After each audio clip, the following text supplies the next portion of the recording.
भारत माता की, भारत माता की। आज मेरा ये परम सौभाग्य है कि आज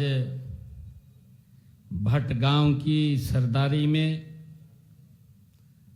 धर्मार्थ गौशाला के 126 वर्ष पूरे हो रहे हैं।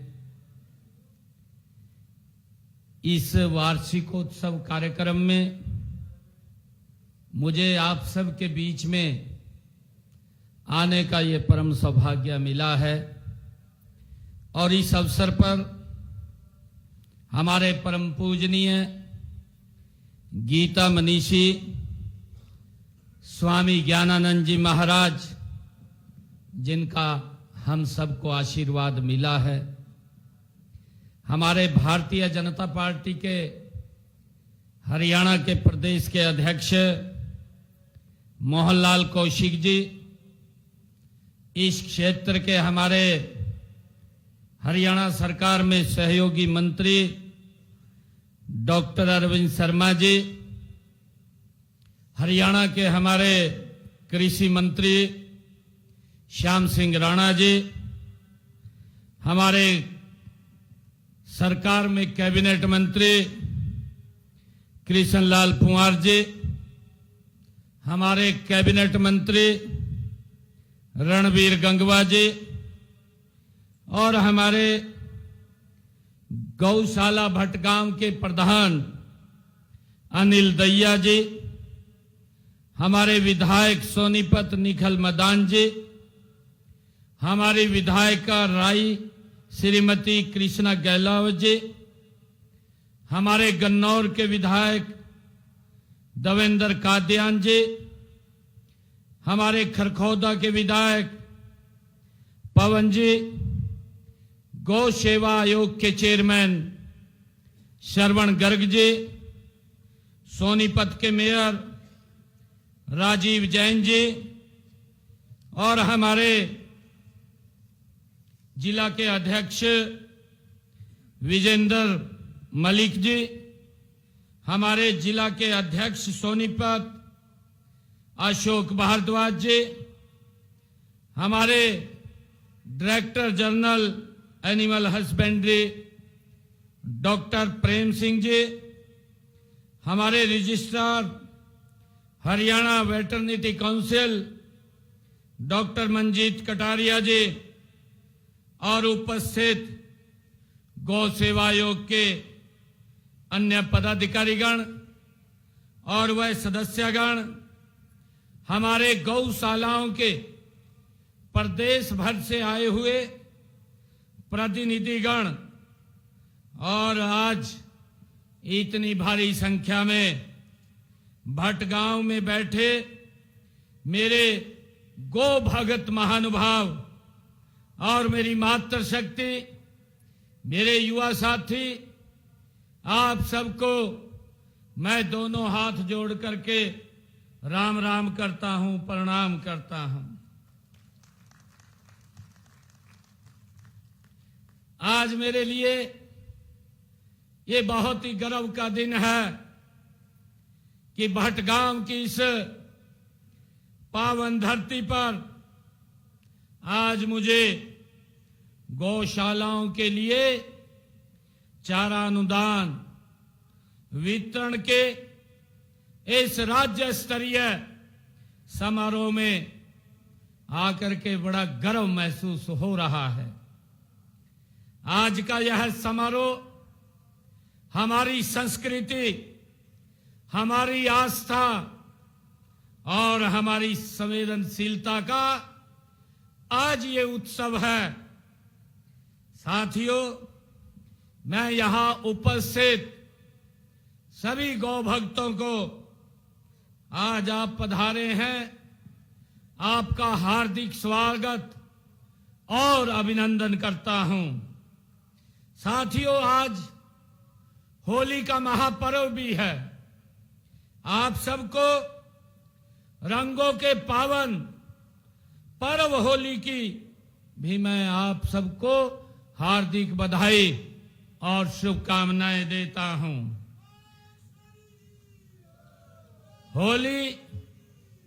होली केवल रंगों का त्योहार नहीं है, बल्कि यह प्रेम, सद्भाव, भाईचारा और सामाजिक समरसता का ये प्रतीक है। यह पर्व हमें सिखाता है कि जीवन में भेदभाव की दीवारों को तोड़कर एक दूसरे के साथ हम खुशियां साझा करें, हमें साझा करनी चाहिए। मित्रों, हम सब जानते हैं जब ये होली का पर्व हमें प्रेम और सद्भावना का ये संदेश देता है, तो मुझे ये बताते हुए बड़ा गर्व भी हो रहा है कि जब हम प्रेम, करुणा और स्नेह की बात करते हैं तो सबसे पहले जो छवि हमारे सामने वो मन में आती है तो वह मुरलीधर, गोपाल और नंदलाल श्री कृष्ण की ये छवि हमारे सामने आती है। साथियों, श्री कृष्ण का जीवन हमें सिखाता है कि सच्ची महानता सच्ची शक्ति नहीं है, बल्कि संवेदनहीनता में ही। ये द्वारका के जो राजा भी थे, लेकिन उनका हृदय हमेशा वृंदावन की गलियों और गौ माता के बीच उनका समय बीतता था। साथियों, कृष्ण को गोपाल इसलिए कहा गया क्योंकि वो गायों की वो सेवा करते थे। उनके लिए गौ माता केवल एक पशु नहीं, बल्कि वो उनके परिवार का एक हिस्सा थे। साथियों, जब जब गाय पर संकट आया, तब तब भगवान श्री कृष्ण ने उनकी रक्षा की है। साथियों, श्री कृष्ण का गौ माता के प्रति प्रेम हमें यही सिखाता है। हमारी पौराणिक परंपरा में होली का भी विशेष महत्व है। हम सब जानते हैं कि प्रहलाद की भक्ति और होलिका का दहन की कथा भी हमें यही संदेश देती है। साथियों, सत्य और धर्म की सदैव विजय होती है। यह पर्व हमें सकारात्मकता, सेवा, समर्पण की भावना को और सुदृढ़ करने का ये अवसर भी देती है। साथियों, मेरा परम सौभाग्य है कि इस पावन दिवस पर मुझे गौ माता की सेवा का आज ये अवसर मिला है।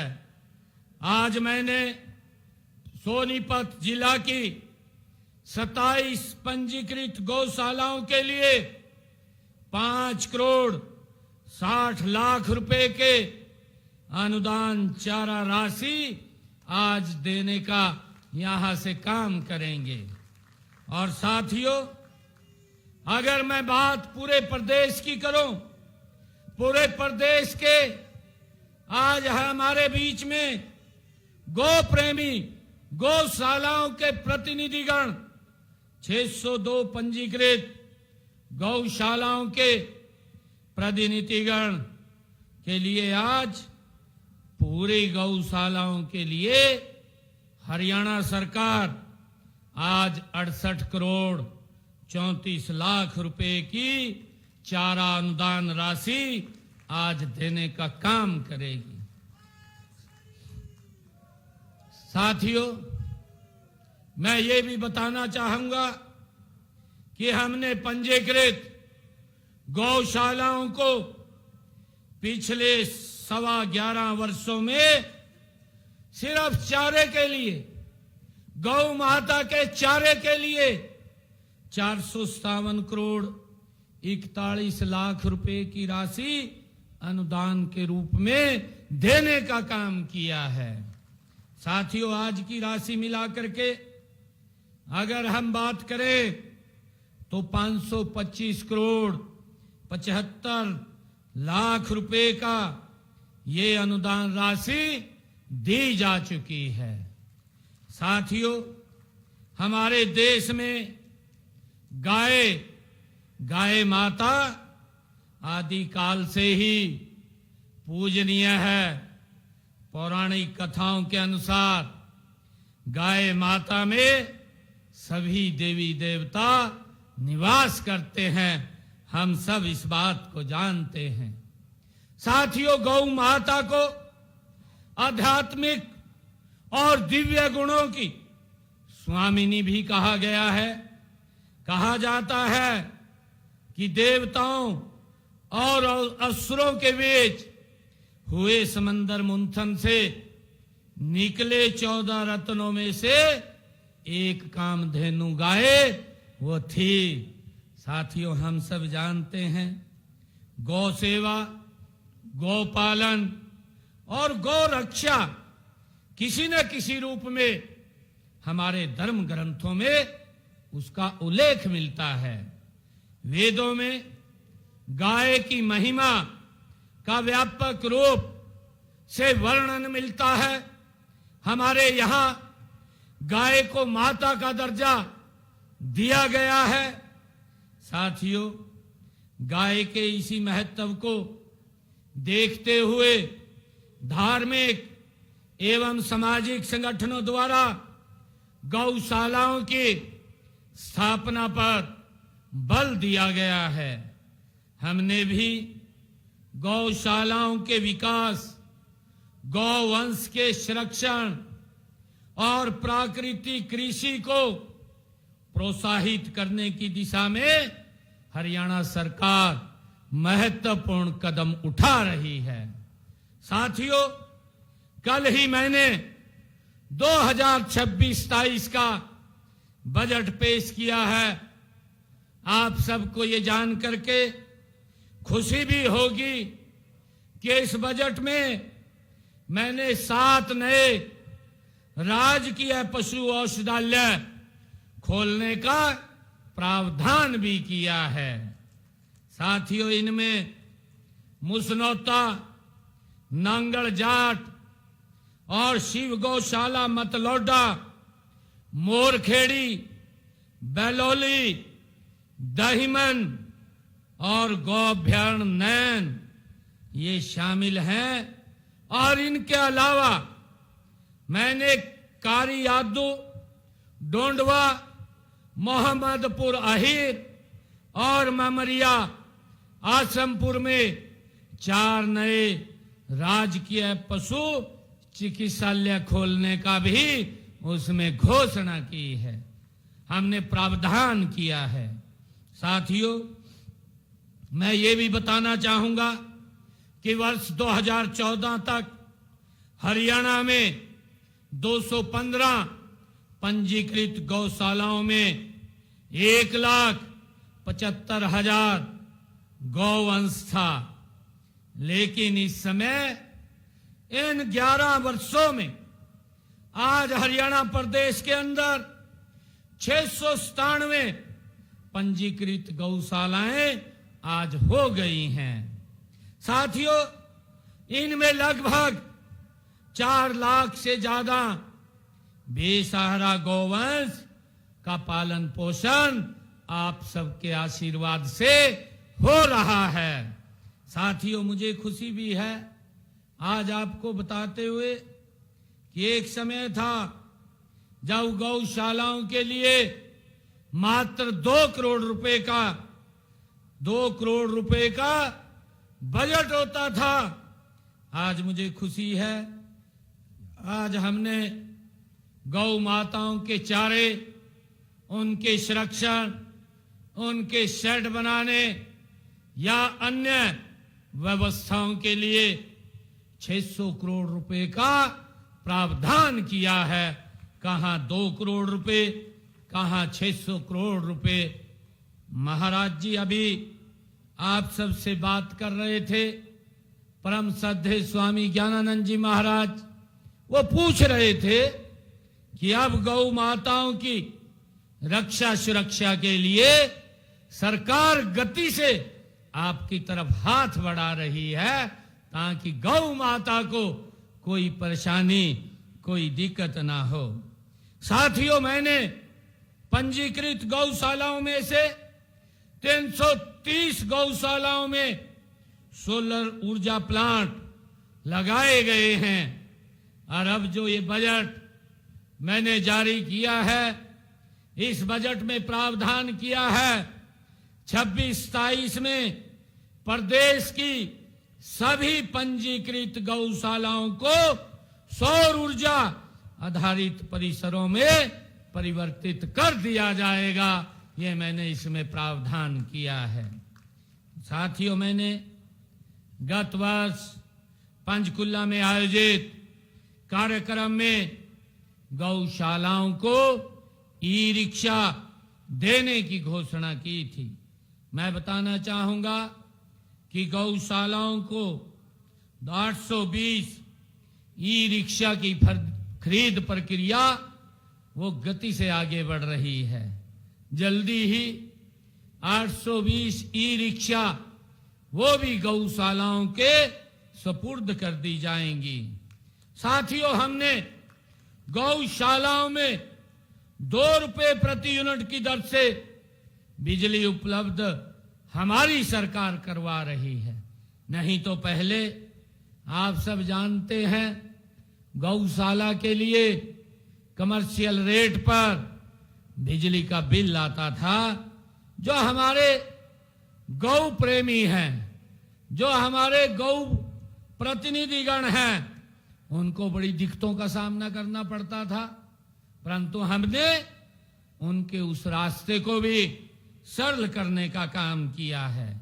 और ये नहीं, क्योंकि अगर गौशाला खोलनी होती थी तो उसके ऊपर स्टैंप ड्यूटी भी पूरी देनी पड़ती थी, परंतु हमने गौशालाओं से अगर कोई गौशाला खोलना चाहता है, रजिस्ट्री पर 1% जो शुल्क लिया जाता था, लेकिन आज नई गौशाला को जमीन की रजिस्ट्री पर कोई स्टैंप ड्यूटी नहीं देनी पड़ती, उसको 0 कर दिया है। साथियों, मैं बताना चाहूंगा कि गौशालाओं में गौवंश की समस्या की जांच के लिए हमने पशु चिकित्सकों की सुव्यवस्था न होने के कारण दिक्कतों का सामना हमारे गौ भक्तों को करना पड़ता था। हमने इस समस्या का भी निदान किया है। हमने 3000 से अधिक गौवंश वाली गौशालाओं में सप्ताह में 1 दिन पशु चिकित्सक की ड्यूटी लगाने का काम किया है कि जो गौशालाएं में ज्यादा संख्या में गौशालाएं हैं, वहां सप्ताह में 1 दिन डॉक्टर, जो हमारा डॉक्टर है, वो जाकर के पशुओं का चेकअप करेगा, कोई उनको दिक्कत या कोई बीमारी तो नहीं है। और साथियों, इसके अलावा 3000 से कम गायों वाली गौशाला में सप्ताह में 1 दिन VLDA डॉक्टर की ड्यूटी लगाई गई है। साथ ही मोबाइल पशु चिकित्सालय की सेवाएं भी गौशालाओं के लिए हमने उपलब्ध कराई हैं। साथियों, प्रदेश को बेसहारा गौवंश से मुक्त करना ये हमारी सरकार की प्राथमिकता है कि गौ माता सड़कों पर बेसहारा ना घूमे। इसके लिए 2 गौ अभयारण्यों की स्थापना की गई है।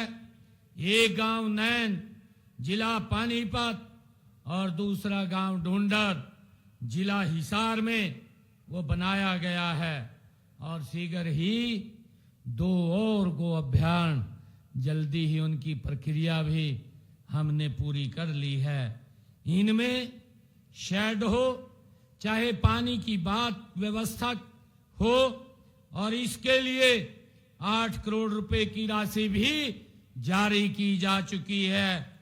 इनमें लगभग 8,000 बेसहारा गौवंश को आश्रय दिया जा रहा है। साथियों, प्रदेश में बेसहारा गौवंश के पुनर्वास के लिए हमने 25-26 में 51 गौशालाओं को शेड बनाने के लिए 10 लाख प्रति गौशाला अनुदान देने का प्रावधान भी किया था और इनमें से 21 गौशालाओं में शेड बनाने हेतु अनुदान दिया जा चुका है। साथियों, गौ माता को पहले जैसा सम्मान दिलाने के लिए हमें देसी नस्ल की गायों के संरक्षण और संवर्धन के लिए कारगर कदम उठाने की आज हमें आवश्यकता है।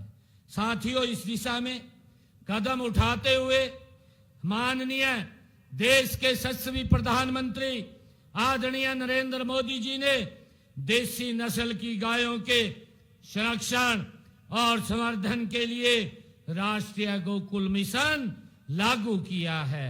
साथियों, देसी नस्ल की हरियाणा साहिवाल बेलाही गायों के गौपालकों को दूध उत्पादन की क्षमता के अनुसार 5,000 से 20,000 रुपए तक प्रोत्साहन राशि भी दी जाती है। साथियों, हम गौशालाओं में आश्रित गौवंश की नस्ल सुधार के लिए भी हमारी सरकार प्रयास कर रही है। साथियों, मैं ये भी कहना चाहूंगा कि हमने सड़कों पर बेसहारा घूम रही बेसहारा गौवंश को पकड़कर अपनी गौशाला में लाने पर गौशाला को 300 रुपए प्रति बछड़ा बछड़ी, 600 रुपए गाय और 800 रुपए प्रति नंदी मानदेय देने का ये प्रावधान भी किया है, ताकि कोई गौ माता वो सड़कों पर बेसहारा न घूमे। साथियों, और इसके लिए मैंने इस बजट में 4 करोड़ रुपए का स्वीकृति भी देने का काम ये हमने किया है। साथियों, हरियाणा सरकार गौशालाओं को आत्मनिर्भर बनाने के लिए व्यापक प्रयास किए जा रहे हैं।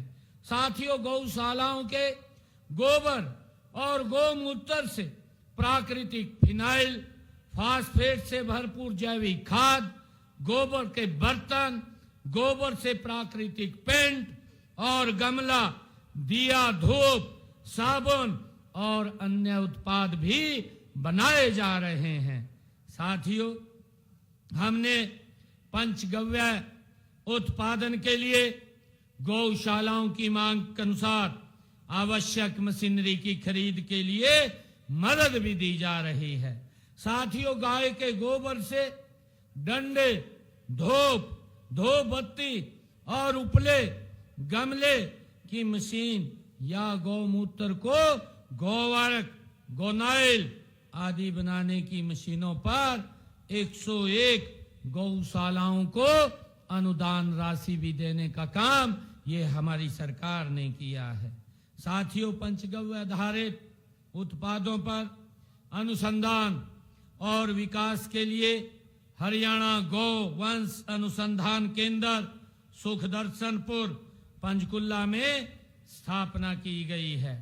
साथियों, हमने यहां तक नहीं, हमने गौ माता की रक्षा सुरक्षा के लिए एक सख्त कानून हरियाणा की विधानसभा में पारित किया है।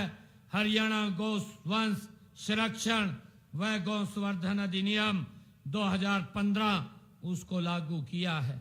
साथियों, इस कानून में गौ हत्या करने वाले व्यक्ति को 10 वर्ष तक कारावास तथा अवैध गौ तस्करी करने वाले व्यक्ति को 7 वर्ष तक कैद का प्रावधान हमने इस कानून में किया है। साथियों, गौशालाओं के संचालन में समाज की भूमिका अत्यंत महत्वपूर्ण है। सरकार सहयोग कर सकती है, संसाधन दे सकती है, लेकिन सेवा और समर्पण समाज के सहयोग से ही वो संभव हो सकता है। साथियों, मैं आज सभी पंचायतों, स्वयंसेवी संगठनों और युवाओं से ये आग्रह करता हूं कि वे अपने गांव को, गौशालाओं को आत्मनिर्भर बनाने की दिशा में वो पहल करें, कदम बढ़ाएं।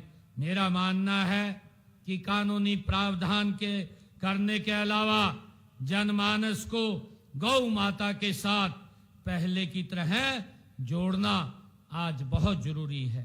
इसके लिए आप सभी गौ भगत को जन जागरण अभियान भी चलाना चाहिए। इस काम में स्वयंसेवी संगठन भी कारगर भूमिका निभा रहे हैं, वो निभा भी सकते हैं। आप उनका सहयोग अवश्य लें। साथियों, हम सब ये भी जानते हैं कि गौ हमारी एक संस्कृति है, हमारी एक पहचान है, और हम सब जानते हैं कि अपने परिवार के अंदर व्यक्ति कोई भोजन नहीं करता था। वो समय भी था जब तक पहली रोटी हम गौ माता को ना दे देते थे, तब तक हम भोजन नहीं करते थे। उस संस्कृति को, उस परंपरा को हमें आज अपने परिवार में आज लाने की आवश्यकता है। साथियों, ये हमारी संस्कृति है, हमारे संस्कार हैं। अगर परिवार में गौ माता का निवास है, कई प्रकार की बीमारियां तो स्वतः ही भाग जाती हैं। वो उस आंगन में, उस परिवार में वो बीमारियां नहीं रहती हैं। आज हमें आवश्यकता है गौ माता को अपने परिवार का हिस्सा बनाने का।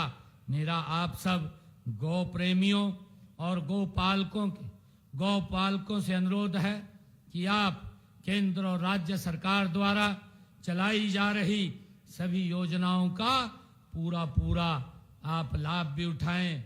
मैं आज यहाँ भटगांव में आया हूँ। भटगांव की 2 पंचायतें हैं। मैं दोनों पंचायतों को उन्होंने जो मुझे काम दिए हैं वो विभाग से भेज करके उन जिस विभाग की है फिजिबिलिटी चेक करवा करके उनको पूरा करवाया जाएगा। दोनों गांव को मैं अलग से 21 लाख रुपए देता हूं, और भटगांव की ये हमारी धर्मार्थ गौशाला है, इसको भी मैं 21 लाख रुपए देता हूं। और आज जो चेक वितरित किए जाएंगे वो जो मैंने कहा है, पूरे प्रदेश के 68 करोड़ रुपए के लगभग चेक अभी वितरित किए जाएंगे। और इसी महीने में मार्च के अंत तक 70 करोड़ रुपए के और चेक गौ माताओं के गौशालाओं में देने का काम ये हरियाणा सरकार करेगी। आप सबका मैं आज बहुत बहुत दिल से धन्यवाद करता हूं। और आप सबको, क्योंकि ये हमारी होली का पर्व, अभी कल होली का पर्व है, और हम सब जानते हैं कि हरियाणा की जो होली है उसका अलग ही एक नजारा है, उस होली का एक अलग ही महत्व है। और मैं ये चाहूंगा, हमारी माताएं भी बैठी हैं, हमारे बुजुर्ग भी बैठे हैं, जो होली हम आज से 30-35 वर्ष पहले खेलते थे, वो होली आज भी हमें दिखाई दे। क्योंकि आज हमारे वो संस्कार, वो हमारी संस्कृति मुझे कहीं ना कहीं वो धूमिल होती दिखाई दे रही है। हम उस संस्कारों को, उस संस्कृति को अपनी को जीवित रखें, ऐसा मेरा आग्रह है। आप सबको आज इस अवसर पर बहुत बहुत बधाई, शुभकामनाएं। जय हिंद, जय भारत, जय गौ माता। धन्यवाद माननीय मुख्यमंत्री जी। और अब वो वक्त आ गया आप सभी